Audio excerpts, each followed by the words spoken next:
تکمیل قرآن ہو، اور دوسری وہ مجلس جس میں خطبہ نکاح پڑھا جائے۔ الحم سے لے کے والناس تک قرآن عظیم کو اللہ نے رشتے داریاں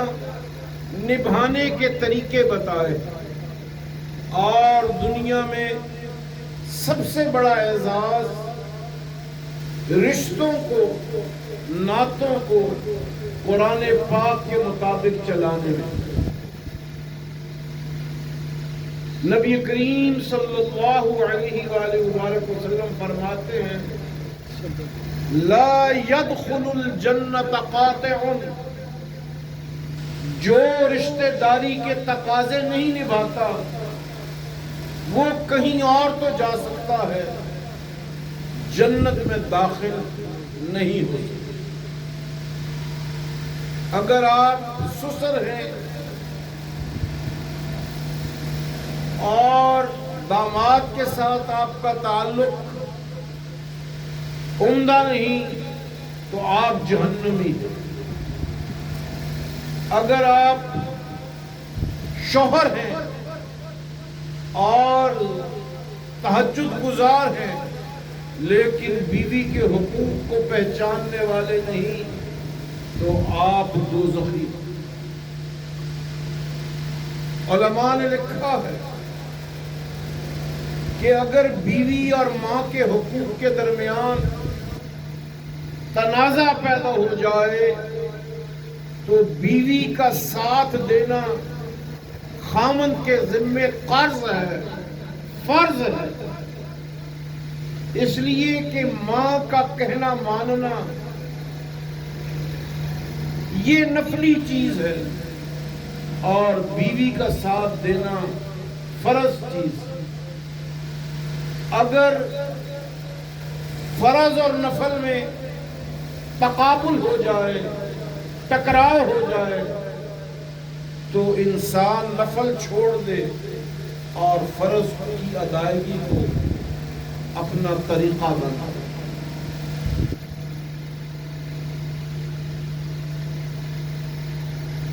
ابھی 15 پارے کی پہلی آیہ کریمہ فقیر نے آپ کی خدمت میں پیش کی۔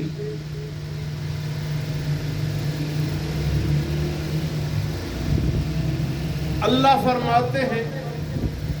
سبحان الذی اسری بعبدہ لیلا من المسجد الحرام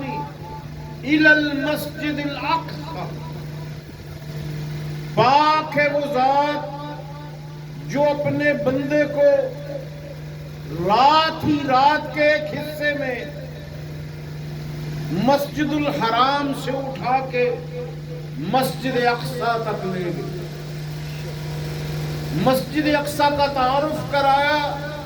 الذی بارکنا حولہ لنریہ من آیاتنا، یہ وہ مقدس مقام ہے جہاں کے گوشے گوشے میں اللہ کی رحمت برس رہی ہے۔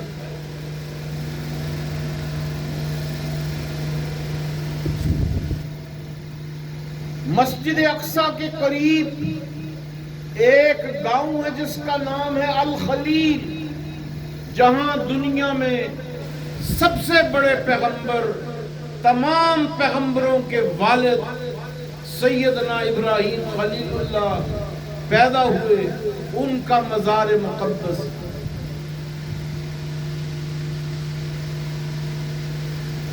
اس کے قریب ہی ایک گاؤں بیت اللحم ہے جہاں سیدہ مریم علیہ السلام تشریف فرما رہی، اور بن باپ کے مریم علیہ السلام کو اللہ نے بیٹے کی نعمت سے متمتع فرمایا اور کائنات کا ایک معجزہ رونما۔ بیت المقدس کے گوشے گوشے میں اللہ کی رحمتیں، مسجد اقصی کے بالکل ساتھ وہ مقام ہے جہاں حضور علیہ السلام اوپر آسمانوں پہ گئے تو آپ کی سواری براق کو جس کھونٹے سے باندھا گیا تھا وہ کھونٹا آج 5000 سال کے بعد بھی موجود ہے۔ پھر وہ مقام جہاں حضور نبی کریم صلی اللہ علیہ وآلہ وبارک وسلم نے 1,24,000 انبیاء کرام علیہ السلام کم و بیش کی امامت فرمائی تھی اور آپ کو امام الانبیاء کا خطاب عطا کیا گیا تھا۔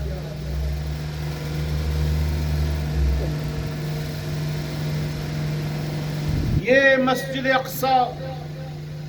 مسلمانوں کی بھی تبرک والی جگہ ہے، عیسائیوں کے یہاں بھی اس کی فضیلت ہے اور یہودیوں کے یہاں بھی اس کا مقام ہے۔ ابتدائی اسلام میں مکہ مکرمہ کے تمام قیام کے زمانے میں مسلمان اسی بیت المقدس کی طرف رخ کر کے نماز پڑھتے رہے، اور مدینہ منورہ میں آج بھی وہ مسجد موجود ہے جس کا نام مسجد قبلتین ہے۔ نبی کریم علیہ السلام نماز عصر کی امامت فرما رہے تھے، 2 رکعت پڑھا چکے تھے، تیسری رکعت میں ابھی کھڑے ہوئے تو جبرائیل امین علیہ السلام حاضر ہو گئے اور کہا، اے اللہ کے پیغمبر، اللہ نے آپ کا اور مسلمانوں کا قبلہ بدل دیا۔ تو حضور علیہ السلام ایک دم بیت المقدس سے بیت اللہ کی طرف رخ فرمانے کی بجائے آپ تمام نمازیوں کے آگے سے چلتے ہوئے ایک کونے میں گئے اور وہاں سے آپ پیچھے تشریف لے آئے اور آپ نے تیسری رکعت بیت المقدس کی بجائے قبلہ رخ ہو کر مسجد الحرام کی طرف اپنا چہرہ مبارکہ کر کے نماز پڑھا۔ صحابہ کرام علیہم الرضوان ایسے تربیت یافتہ تھے، کسی نے نماز نہ توڑی، کسی نے نہ پوچھا کہ کیا ہوا۔ انہوں نے جب دیکھا کہ نبی علیہ السلام ادھر سے گھوم کے پیچھے تشریف لے گئے ہیں تو تمام لوگوں نے حالت نماز میں اپنا رخ تبدیل کر لیا، اور جب حضور علیہ السلام نے اللہ اکبر کہا تو تیسرے رکوع میں سارے مسلمان چلے اور انتہائی اطمینان سے 2 رکعت ادا کی، معمول کے مطابق دعا کی، تسبیحات پڑھی، اور کسی نے نبی علیہ السلام سے نہیں پوچھا کہ کیا ہوا، اس لیے کہ صحابہ کی تربیت ایسی تھی، اسلم تسلم، جو حضور نے کر دیا جان اس پر فدا، اور کسی سوال کی گنجائش موجود نہیں۔ پھر نبی کریم علیہ السلام نے از خود فرمایا کہ اللہ نے نماز کے دوران جبرائیل امین علیہ السلام کو بھجوا کر قبلے کی تبدیلی کا حکم صادر فرما دیا۔ تو علماء نے لکھا ہے یہ مسلمانوں کے لیے سب سے بڑا سیکھنے کا طریقہ ہے کہ جب حکم آ جائے تو بغیر پوچھے ہوئے، بغیر حیرت کا اظہار کیے ہوئے بس ایک دم عمل شروع کر دیا۔ اسی لیے اہل سنت والجماعت میں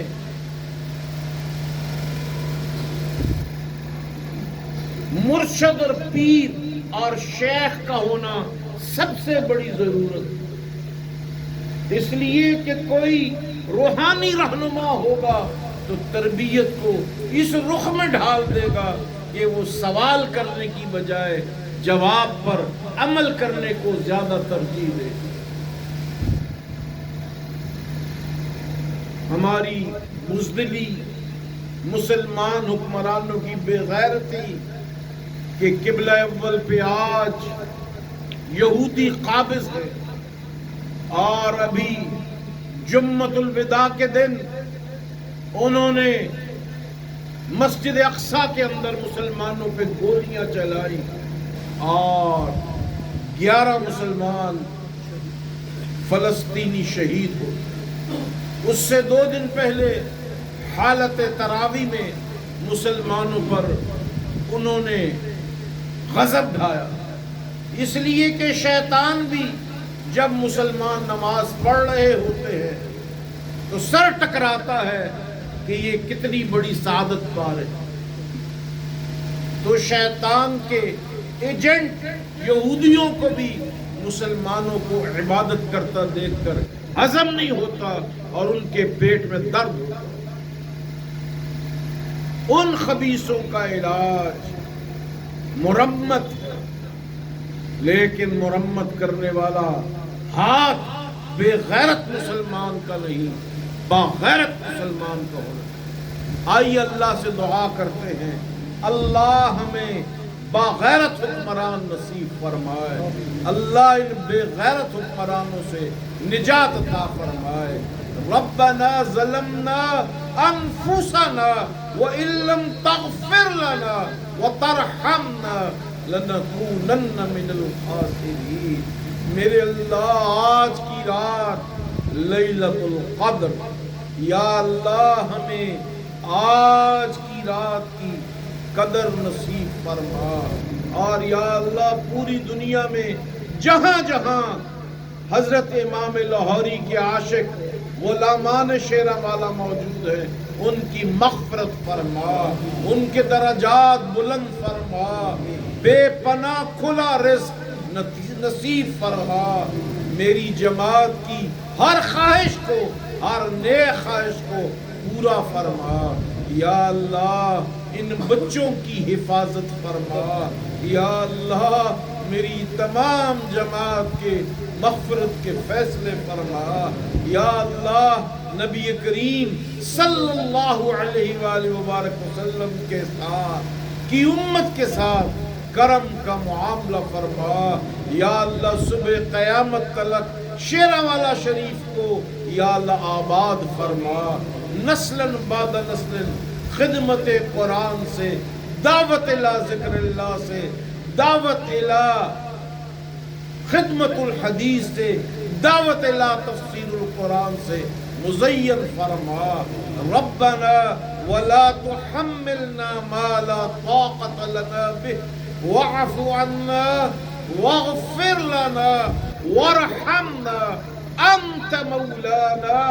فانصرنا على القوم الكافرين۔ وصلى الله تعالى على خير خلقه محمد وآله وصحبه أجمعين برحمتك يا أرحم الراحمين۔